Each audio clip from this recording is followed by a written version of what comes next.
Good morning, everybody. Luke with Reata Horsemanship here. I'm in Mesa, Arizona, and today is day 14 of Rufus's training. We started out showing you a video from day one, how he did on day one. Now remember, Rufus is a horse that was sold to us by an individual who believed that he couldn't be trained, that he was too dangerous to train. And I aim to prove her wrong and make a great horse out of him. Our mission at Reata Horsemanship is to make the most out of every horse, and so I plan on doing that with Rufus. He's been doing well. We had day one that we filmed, and then we also filmed on day 6, and now today is day 14. So we're trying to do it about every week, but you know, hit and miss a little bit. But we're on day 14 today. I'm going to show you how well Rufus is doing, and you can judge for yourself. All right, let's get going. Okay, I just wanted to show you at the beginning of this video that I'm able to do a lot of desensitizing with Rufus without having a halter or a lead on him. He'll stand still in the middle of the round pen, basically wherever I want to put him, he'll stand still, and then I can desensitize around him. He's doing quite well. Every once in a while he might walk off a little bit, but for the most part he stays real still, and I don't have to have a halter on him. That's the ultimate goal, is to get him to ground tie anywhere, with or without a halter or bridle. And I can make all kinds of commotion in front of him, to the side of him, and behind him, and he's not going to be spooky and not going to walk off. He's nice and calm.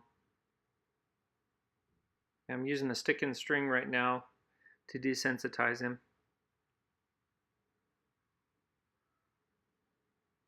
And he's fairly well desensitized, so I don't spend much time doing this anymore.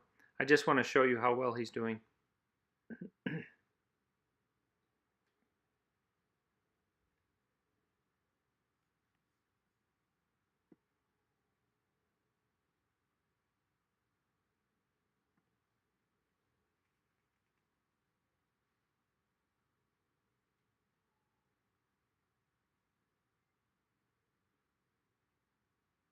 I put it in fast forward here, and I went to the other side and did the same desensitizing with the stick and string on the left side. I just increased the speed here so that we could get through it, but I wanted to show you that on the left and the right side he's well desensitized, very calm. Whatever you do on one side, make sure you do it the same on the other side.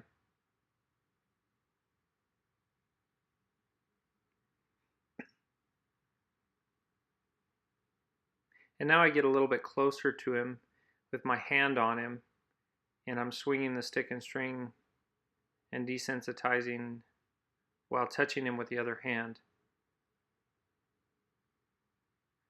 This generally makes a horse more nervous because I'm close to him and I'm swinging that stick and string and making the whipping sound.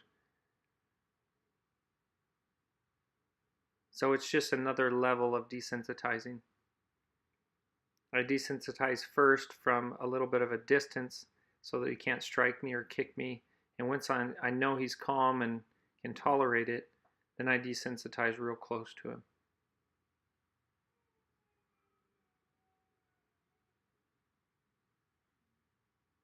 Even to the point where I stand right behind him and use the stick and string to whip side to side. And as you can see, he doesn't budge, he doesn't flinch, he's nice and calm. Occasionally he looks back when I'm right behind him. He kind of looks over his shoulder.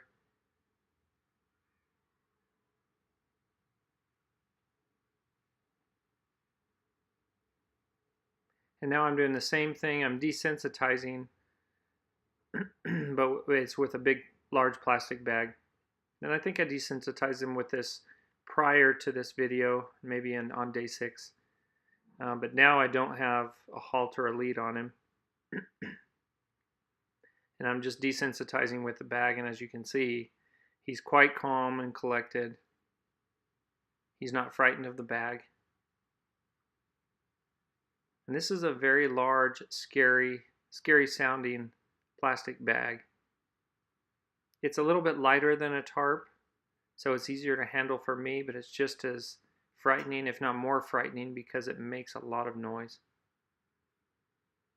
You're doing just fine. Then I take that tarp right over his head.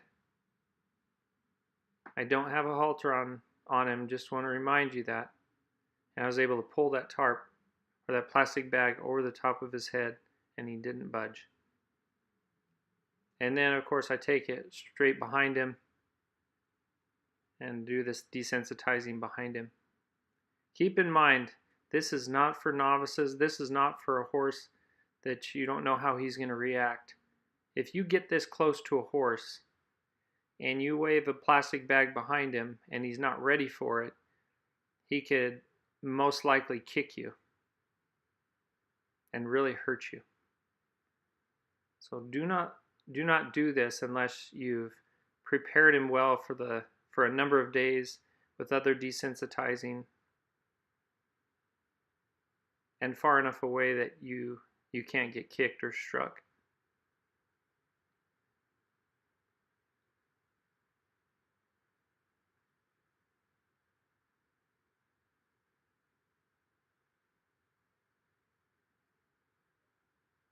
I put that in slow motion right there because I just wanted to show you there's a horse in the background. Her name is Star. She's a black horse, and if you'll have to rewind it a little bit, but you could see that she spun around and she started to jump and buck.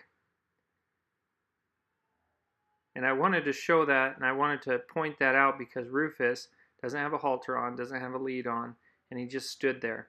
He knew she was running, jumping, and bucking, but he didn't move. And make sure and lower his head and get the halter on. And then we move forward from here.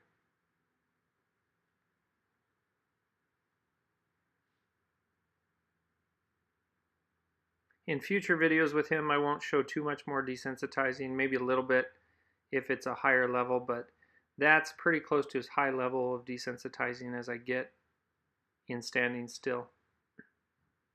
There's other desensitizing that goes on in saddle or with him under saddle, and I'll be showing some of that.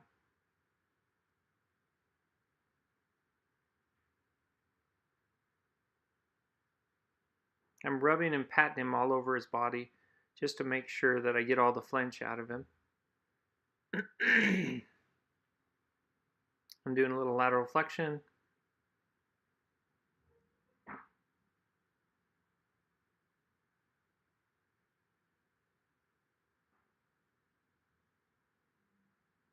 And the body-to-body contact on top as part of the Jeffrey method.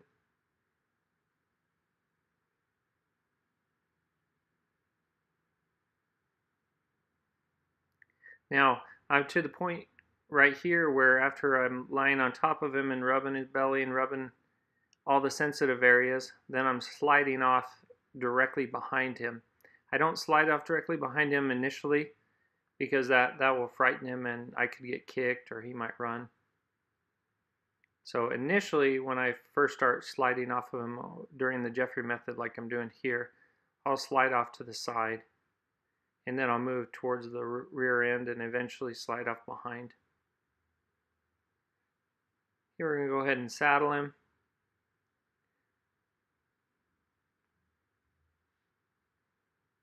I'm desensitizing a little bit with the blankets and making sure that he's not flinching to those blankets.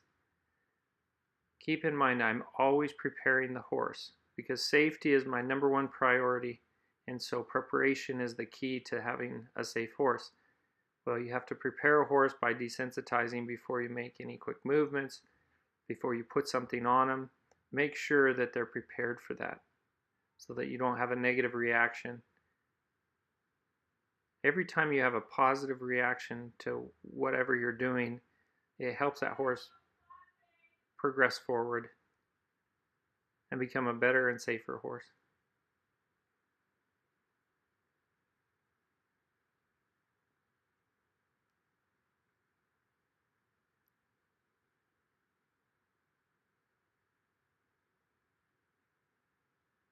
Now I'm putting the bridle on. Again, I want to tip his nose to me and drop his head in order to put the bridle on.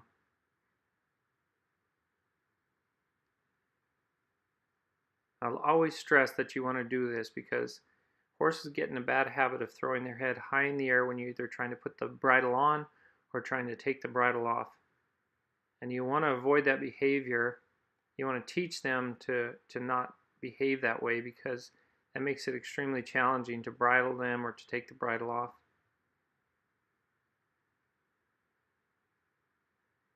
Now I'm just going to do a little lunging. I'm able to lunge him on a little bit shorter rope. This is a 23-foot lead rope, and I would say I'm probably right around 15 feet from the clip to my hand. So when I first start lunging, I'm usually towards the end of the lead rope, that 23-foot lead rope. Some people use 25-foot. I've even seen as long as 30 feet, 30-foot lead rope. I like a round pin that's 50 feet in diameter. So if you're standing in the middle of the round pin, that would be 25 feet for the radius.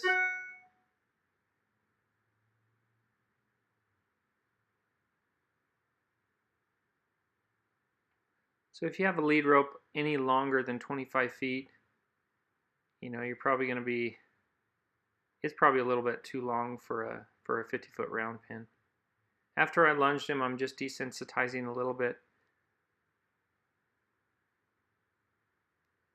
When I use the second string to get him to go forward and to get him to increase his speed, then when I'm done doing that moving exercise or that sensitizing exercise, I want to make sure and desensitize with that same object so that he knows that he doesn't always have to run when I have that object or always have to move forward. Now I'm doing some lead beside.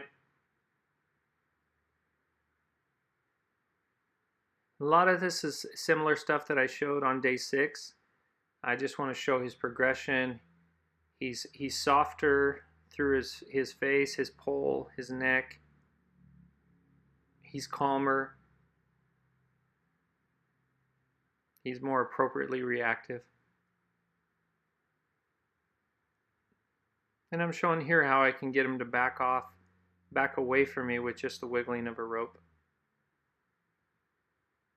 There's a few different ways that I utilize to teach a horse to back away from me, but it's all about teaching a horse to give me space when I ask him to.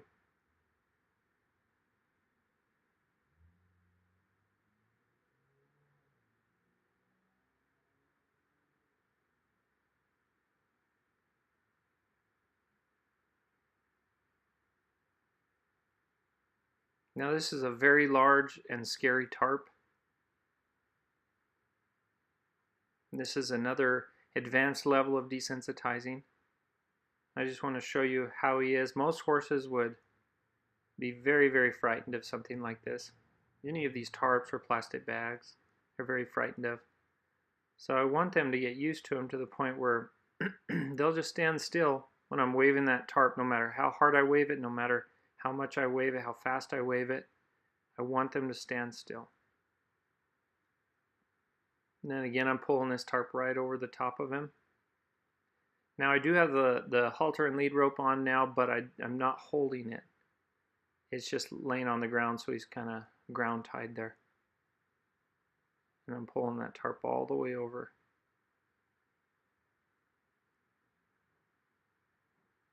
Now he raised his head a little bit and backed up a little bit when I finished pulling the tarp over. So I wanted to keep desensitizing him with that tarp until he stopped doing that. It's a bigger, heavier, scarier tarp than the plastic bag that I had before. But he did very, very well. Now I'm going to go ahead and lay this tarp out on the ground and do some sending exercises between me and the fence over the tarp.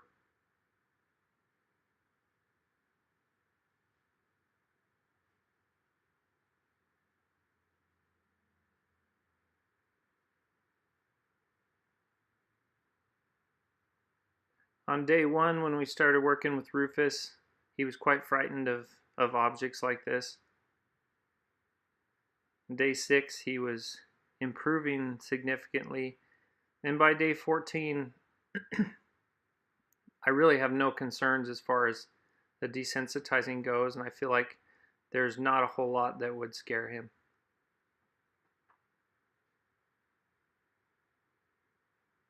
Now I'm desensitizing with the stirrup, throwing the stirrup up over the top of the saddle, letting it flop down against his side, getting him used to that kind of motion of the stirrup so that he's prepared when I'm on him.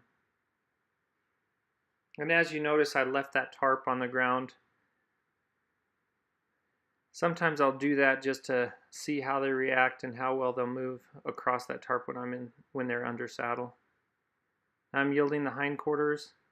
And if you compare today, day 14 to day 6, he's yielding the hindquarters much better, just with a little pressure for the most part towards his flank.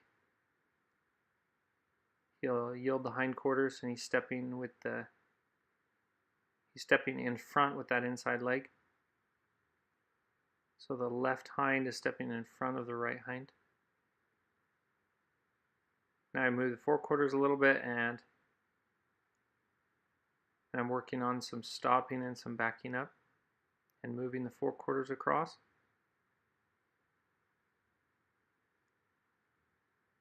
So he's starting to respond pretty well to pressure from the rein and pressure from my leg on this day, day 14. He gets into a trot really easily. I give him a little cluck, and sometimes a small squeeze, and he moves into a trot. That big, scary plastic or blue tarp, it's not frightening him at all.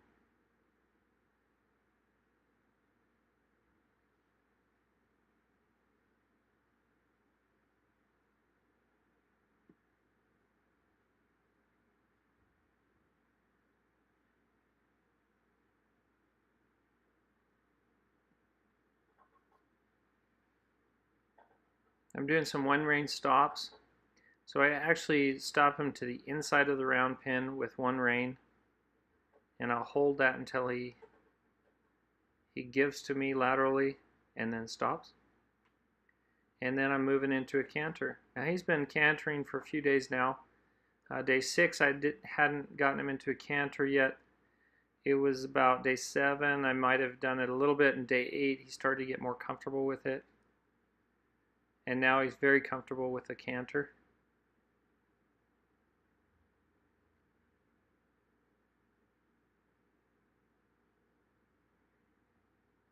And that was a roll back against the fence after a canter. And now we're going back the other direction.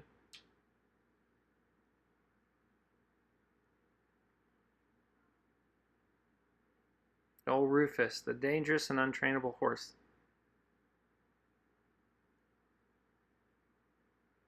Now roll back against the fence. Now he didn't quite yield the forequarters like I wanted him to, so I kept that pressure on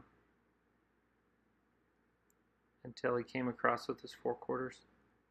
Again, going back to the right. I kept the pressure on, had to go 2 circles to get him to yield the forequarters, and once he yields those forequarters, then I release that pressure and keep going the other way.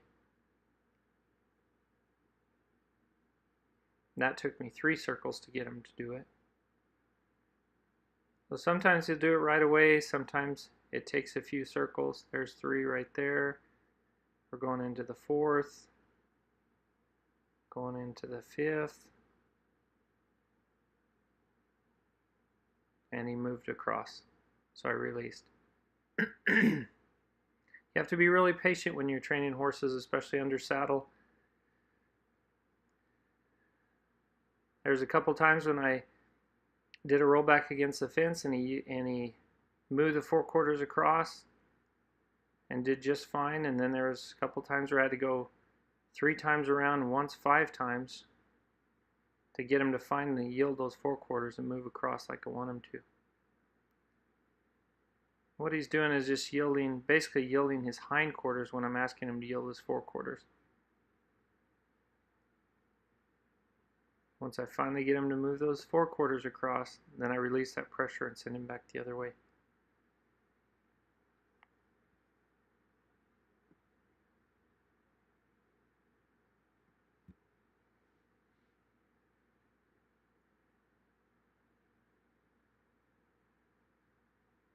As you can see here, I'm getting him to get soft vertically and a little bit lateral as I'm going in a circle.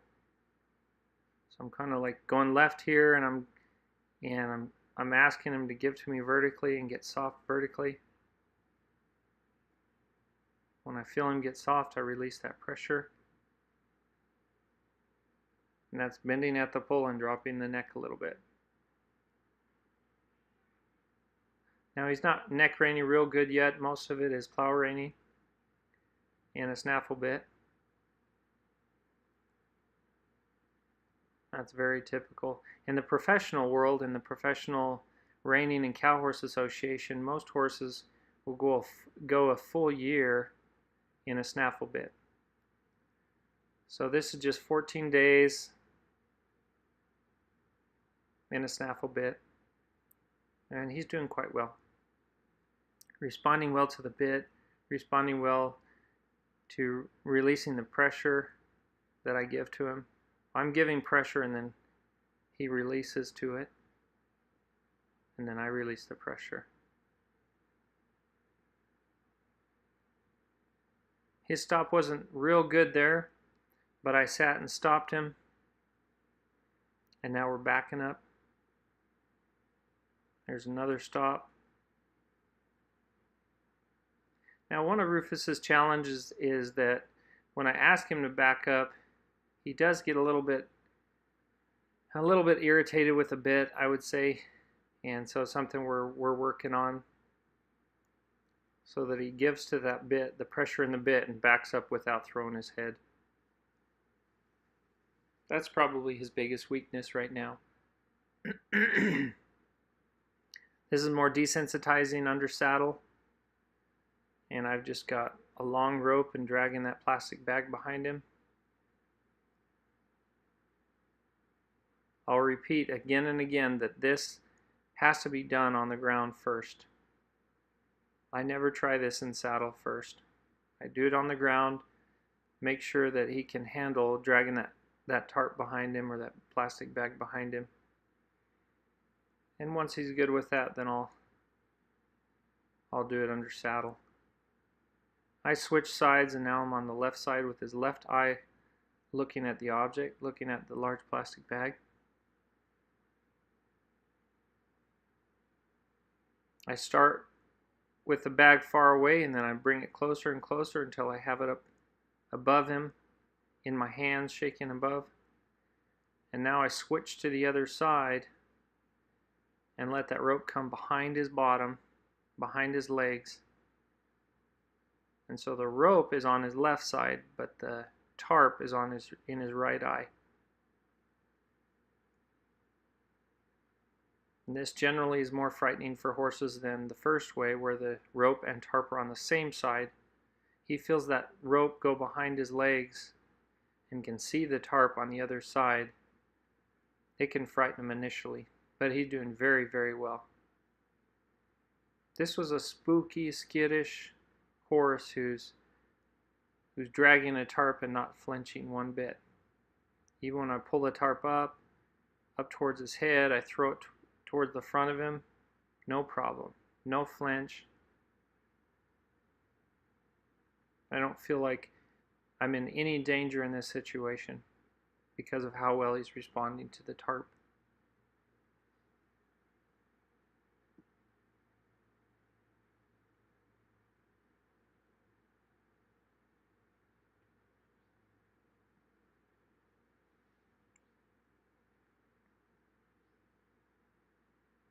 Now I just do the same thing on the right side, where I let the rope go behind him on the right, and then he sees the plastic bag on the left. And I'm dragging that tarp up behind him, throwing it towards his side. This is challenging for a horse because they see the tarp in this example, he sees the tarp in his left eye. All of a sudden it disappears, and suddenly it reappears on his right eye. That can be very frightening to a horse. But Rufus, and initially was a little bit, but I was able to train that out of him and get him nice and calm no matter which side or which eye that came to.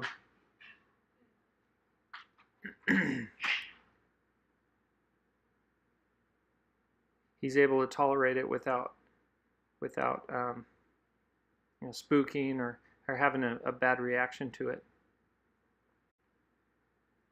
Now I'm just doing a little side passing, just showing you that I'm advancing his training, and now we're doing side passing. So I yielded his forequarters, yielded his hindquarters, and now I'm kind of doing both where he's moving sideways. Well, day 14 was a lot of fun. I appreciate you guys watching, and we look forward to seeing you next time. See you in the saddle. Hope you enjoyed day 14. We'll see you next week.